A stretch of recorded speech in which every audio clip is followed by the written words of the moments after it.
Rediscovering Gita for the Modern World by Shrikant Soman.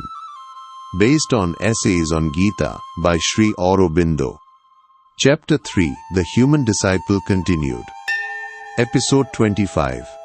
Arjuna's Surrender, the Moral Revolt of the Warrior. The Moral Paradox, when Dharma itself becomes sin. Beyond rationalization, the heart's final stand. Key takeaways. The emotional and moral awakening. A worse sin with clear guilt. The deconstruction of Dharma. A rejection of violence and action. Having thus rationalized his action, Arjuna then gets overwhelmed by the cry of the emotions.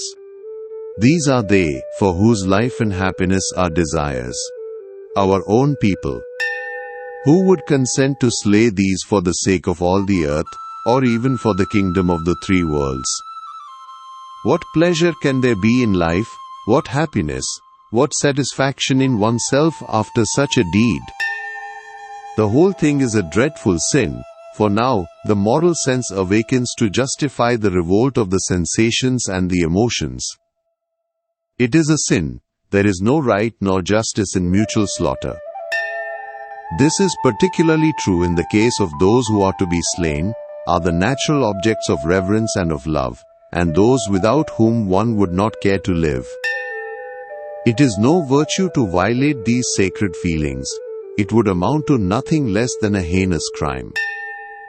Arjuna accepts that the offense, the aggression, the first sin, the crimes of greed and selfish passion came from the other side.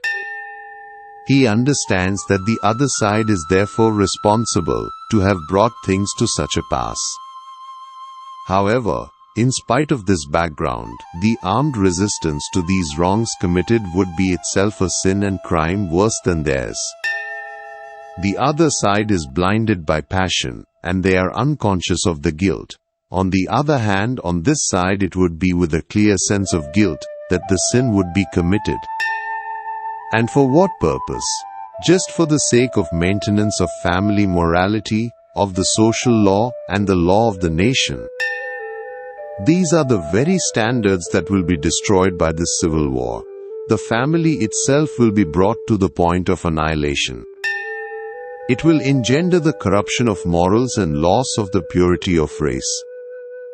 This monstrous civil strife will only result in ruin of the race, the collapse of its high traditions, ethical degradation, and hell for the authors of such a crime.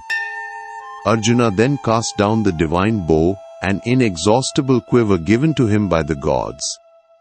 He cries that, under such circumstances, it is more for my welfare that the armed sons of Dhritarashtra should slay me unarmed and unresisting.